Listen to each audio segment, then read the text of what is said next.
नमस्कार मंडळी, आज आपण बनवणार आहोत व्हेज कटलेट. त्याच्यासाठी लागणारं साहित्य बघूया. हे इथे 100 ग्रॅम गाजर किसून घेतला आहे, 100 ग्रॅम कोबी किसून घेतला आहे, बारीक किसून घेतला आहे बघा. 50 ग्रॅम वाटाणे आहेत, हे फ्रोझन वाटाणे मी घेतले. कोथिंबीर आहे, आलं लसूण मिरचीची वाटण आहे, याच्यामध्ये 4 मिरच्या, 7-8 लसूण पाकळ्या आहेत आणि 1 इंच आलं आहे. हे 7 ब्रेडचं ब्रेड क्रम्स मी बनवून घेतलं आहे. हे 4 बटाटे उकडून कुस्करून घेतले. हे काही मसाले घेतलेत मी. याच्यामध्ये 1 चमचा आमचूर पावडर आहे, अर्धा चमचा मिरपूड आहे, 1 चमचा जिरे पावडर आहे, 1 चमचा पावभाजी मसाला आहे, 1 चमचा लाल तिखट आहे आणि 1 चमचा गरम मसाला. आणि ही जी आहे ही कॉर्नफ्लोअरची स्लरी घेतली. 4 छोटे चमचे कॉर्नफ्लोअर घेऊन त्यात पाणी टाकून त्याची स्लरी बनवून घेतली मी. आता आपण कृतीकडे जाऊया. आता आपण हा पॅन घेतला आहे, याच्यामध्ये 2-3 छोटे चमचे तेल गरम केले. याच्यामध्ये आपण भाज्या टाकून परतवून घ्यायचं आहे.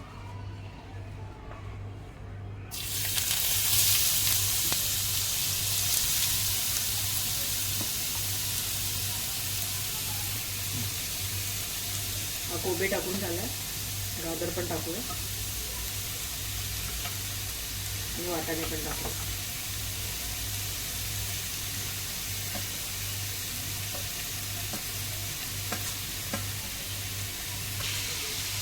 या सगळ्या भाज्या टाकल्यात आपण. आता हे परतवून घेऊया व्यवस्थित.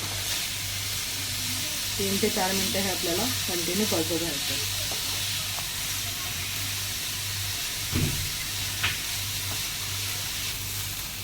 आता 3-4 मिनटं झाली आहेत मला हे परतवून. आता आपण हे ह्याच्यात वाटण टाकणार आहे. आता हे जे आपण वाटण केलं होतं आलं लसूण मिरचीचं ते मी याच्यात टाकते. आता हे पण आपण मिक्स करून घेऊया. याचा कच्चा वास जाईपर्यंत आपण हे परतवून घ्यायचं. आता हे माझं परतवून झालं. जवळजवळ 3 ते 4 मिनटं मी आलं लसूण मिरची पेस्ट टाकल्यानंतर सुद्धा परतवलेलं आहे. आता याच्यात आपण सगळे मसाले टाकून घेऊया. तिथे मसाला मी मला सांगितलं ते सगळे टाकून घेऊया.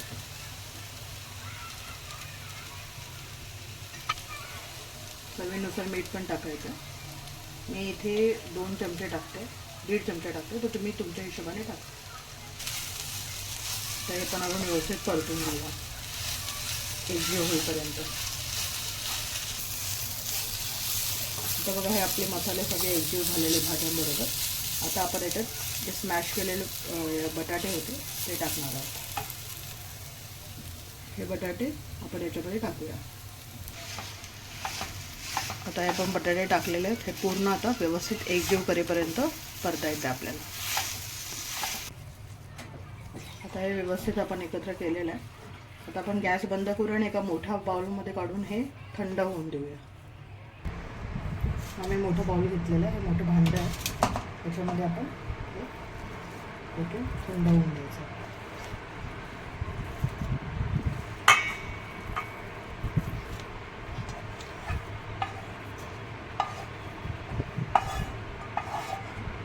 थंड होईपर्यंत आपण थांबूया.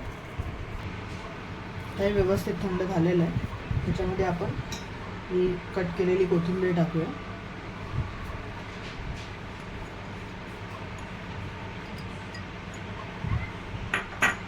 आणि हे जे ब्रेड क्रम्स आपण केले होते त्याच्यातले थोडे ब्रेड क्रम्स मी याच्यात टाकणार आहोत.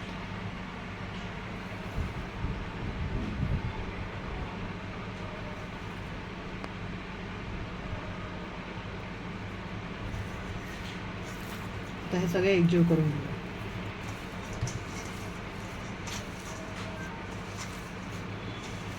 मला ब्रेड क्रम्स जसे वाटतील तसे तुम्ही घेऊ शकता. मला अजून थोडे टाकावेसे वाटतात, टाकते.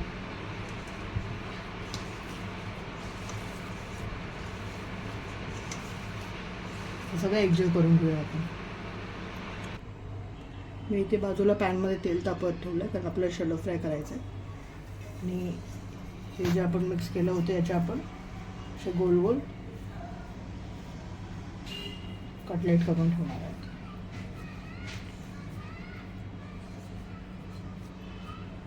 हे बारीक करायचे एकदम, म्हणजे मला तरी बारीक आवडतात. तुम्ही तुमच्याकडे शेपर असेल तर तुम्ही जाड तुमच्या हिशोबाने करू शकता, पण माझ्या मते तरी हे जेवढे पातळ ठेवाल तेवढे छान लागतात. तर मी हे असे गोल आकार देऊन असे पातळ एवढ्या थीन तुम्ही ठेवू शकता. हे असे थीन एवढे ठेवायचे आणि असे आपण बाकीचे सगळे करून टाकूया. आता मी एवढे कटलेट बनवून घेतलेत अर्ध्याचे. तोपर्यंत मी साईड बाय साईड फ्राय पण करणार आहे, बनवत पण राहणार आहे. आता ही जी आपली कॉर्नफ्लोअरची स्लरी आपण बनवली आहे त्याच्यामध्ये हे डीप करून आपल्याला ब्रेड क्रम्समध्ये घोळून फ्राय करायचे. तर हा मी घेतला असा, त्याच्यामध्ये डीप करायचा.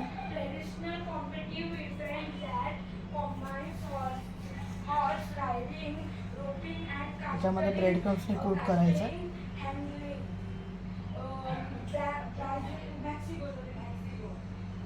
आणि पॅनमध्ये फ्राय करायचं. असे आपण सगळे करून घेऊया.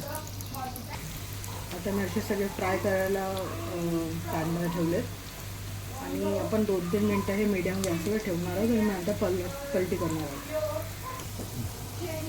आता हे आपण 2-3 मिनटं झालेले आहेत. आता आपण हे पलटी करूया.